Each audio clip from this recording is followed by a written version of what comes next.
Salam əziz izləyicilər, hər vaxtınız xeyir olsun. Bugün sizə 2025-ci il Riyaziyyat 1-ci hissə test toplusundan həndəsənin əsas anlayışları mövzusunun iki paralel düz xəttin 3-cü ilə kəsişməsindən əmələ gələn bucaqlar mövzusunda 18-ci sualı izah edərik. Sualımız belədir.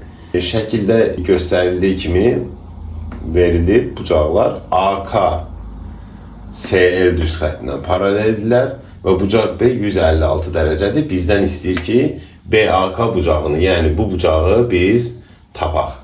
Bu cür sualların ümumi həllində daha çox istifadə olunan metodumuz belə olur. İki paralel düz xəttdə bir dənə də paralel düz xətt çəkirik və adətən həmin paralel düz xətti başqa bir bucaq təpəsindən keçiririk.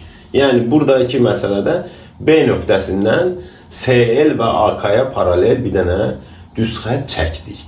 Burada biz artıq iki paralel düz xətti kəsən üçüncü düz xətt əmələ gətirdik.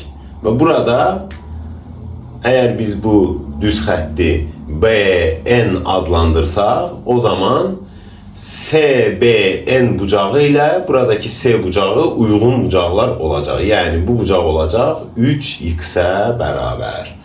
Ondan sonra eyni proses BN və AK paralel düz xəttlərini kəsən AB düz xəttində burada ABN bucağı ilə buradakı 9x bucağı olacaq bir-birinə uyğun bucaqlar.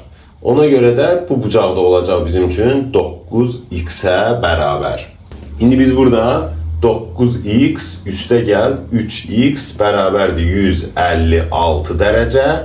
O zaman 12 vur x bərabərdir 156 dərəcə. X bərabərdir 13.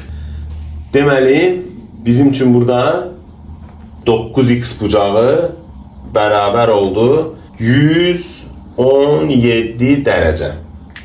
Və 9x-in qonşusunda olan BAK bucağı bərabər olacaq 180 minus 117 dərəcə. Bucaq BAK bərabərdir 180 dərəcə minus 117 dərəcə bərabərdir 63 dərəcə. Bizim oldu doğru cavabımız.